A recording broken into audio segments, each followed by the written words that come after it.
and that really made him think. And then he tried so hard to get me back, but it was already too late.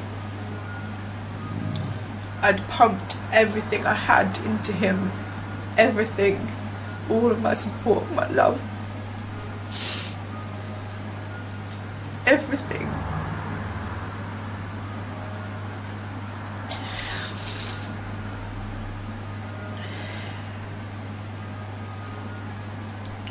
I decided that for Christmas we were to spend it as a family. We were getting along alright, and I'd made all the preparations for it and everything like that, done all the shopping, and it was Christmas Eve. My boyfriend had phoned me in the morning to say good morning and things like that, and he'd overheard the conversation. But before that, he'd made up this girlfriend.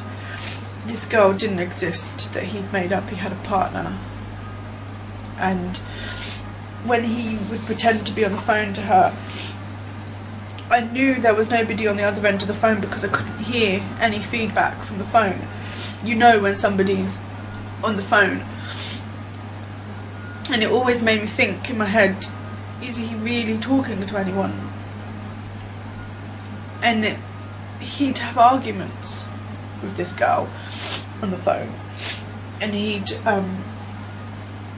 curse at her and tell her to fuck off, and she was just a stupid bitch, and not to talk about his baby mother that way, and I'm his family and she's just a bitch. And he'd do this on a regular basis. And then my boyfriend started getting funny phone calls. So one night I went into the front room. It was about 3 o'clock in the morning. Ashley had fallen asleep with the PlayStation on as usual. I went and I meant to turn the PlayStation off, and I saw his phone on the floor. I picked up his phone and I took it to the bathroom with me because I wanted to see if he had my boyfriend's number in his phone and delete it so that the funny phone calls would stop. I went through the inbox to see if he'd, sent it to anyone, or he'd saved it somehow. I went through everywhere to try and find this number, and in the inbox I saw a message from this Gina that said, good morning baby, can't wait to see you today to give you your present. Daddy, you're making me wet. This is what the message said. And so in my head I thought, well, she ain't coming back to my flat, no way. So I thought, let me go into the sent messages to see if he'd said any location, so I know they're not coming disrespecting my house.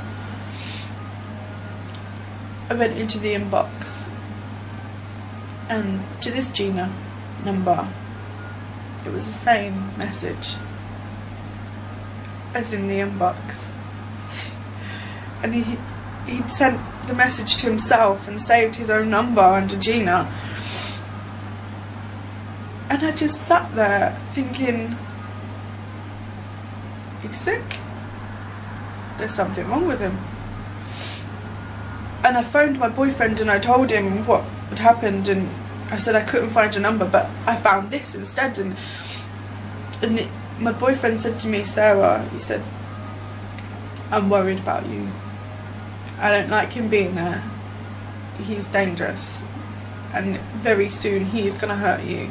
He's gonna hurt you so bad. And he was like, I don't want him there. He's like, you need to get him out. I knew I had to get him out, but I was under the understanding that he was going to be leaving at the end of the month. End of the month came when he didn't leave. Christmas Eve, he'd heard the conversation with my boyfriend, and how you know, had to have a good day and things like that, and, you know, like a lovey-dovey conversation. He came in the room and I had Mia in bed with me because she'd got up and come and got in my bed. He snatched her from me and stormed off into the front room with her. I said to my boyfriend, look, I need to go, like, he's gone funny, like, I don't know what's wrong with him. And he was like, okay, be careful. I went into the front room and I said to him, what was that about? Why did you just snatch her from me? I didn't snatch her from you. Like, if she did, you just snatched her from me. He started shouting, telling me to fuck off, go and see your boyfriend, you stupid fucking bitch. I had some money on the table because to bring myself in extra money, I used to work for Anne Summer's party plan. The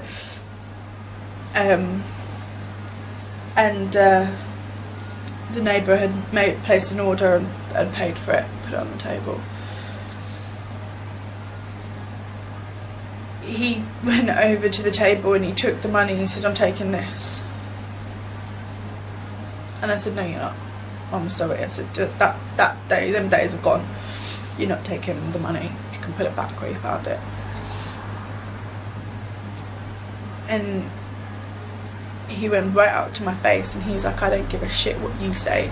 I'm taking it, alright? And I said to him, alright, look, obviously you're heated. I'm heated. It's Christmas Eve. I don't want to do this now. I said, I'm going to Sainsbury's because I've forgotten, you know, Christmas dessert. And I said, I want the money on the table when I come back. You chill out, I'll chill out, come back, resume as normal. He said, you're going to see him, aren't you? And I said, who? You're going to go and see him. You ain't going to Sainsbury's. You know, I was like, my boyfriend lives in South London. There would be no way I would have got to and from South London in the time it would have taken me to go to Sainsbury's. And I said that to him, and he was determined I was going there. I weren't going to Sainsbury's. He knew what I was doing. I'm not looking after your daughter while you go and have sex with your man. It was our daughter, and I was going to Sainsbury's. And I just dismissed him, and I was like, whatever, you'll see how quick I am going to Sainsbury's. I went into the bedroom and I went round the bed to get Mia's socks because she was coming with me. I weren't leaving her with him. And he followed me in there. I come back round the bed and he stood in my way and he had this look in his eye.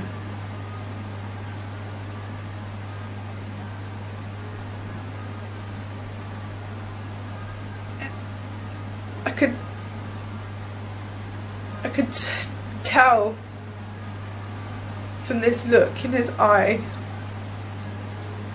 that something had gone up there. Something had finally made him switch.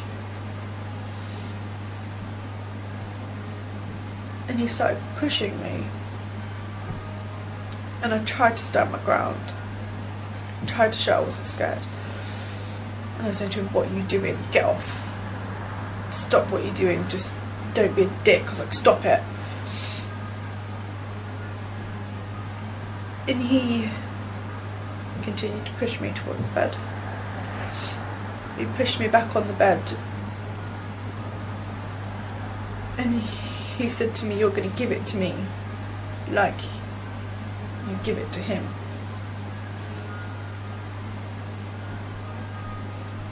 that's when I realised what he was intending to do to me.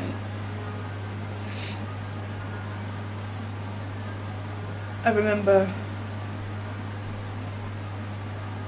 just slapping him and kicking him and pleading with him just to stop what you're doing, just stop it. And his face was forever changing. He'd be angry one minute, and then the next minute he'd be like, what am I doing? What am I doing? Then he'd go back to being angry again. And I could see that it was something else in his head taking over. And I thought I could use that to try and reason with him and not this person that was doing this to me. And I remember saying to him, please, you know, don't do this to me, don't do this to me. Think about our daughter, think about everything, think about, you know, just stop and just think what you're doing.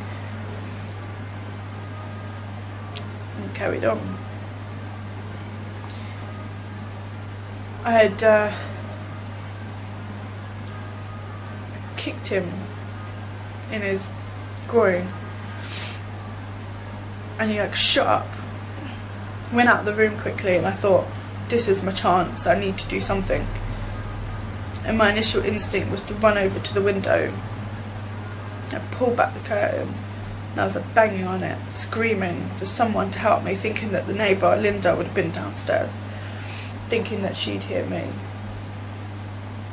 He heard what I was doing and came running back in the room, and he grabbed me and he pulled me back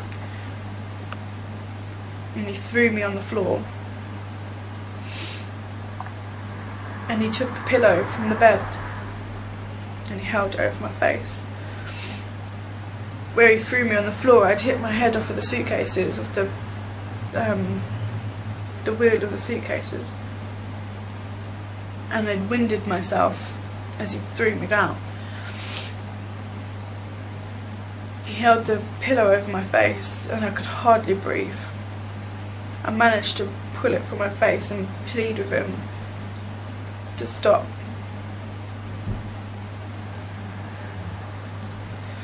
He told me if I wanted the pillow removed, then I should shut up and stop screaming. I stayed quiet for a minute and I thought to myself, what can I do? What can I do? How am I getting out of this? So I thought, if I pretend to give in, if I pretend to give up, and I could catch him off guard, he'll relax. So I did that. And then I remember I managed to hit him and get up. And my neighbour had come up and he was banging on the door. I tried to run for it. I went round, tried to go round the bed, but he caught my leg and he threw me on the bed and he started pulling at my trousers. He ripped my trousers where he pulled them off so hard. But then he pulled my underwear off. And then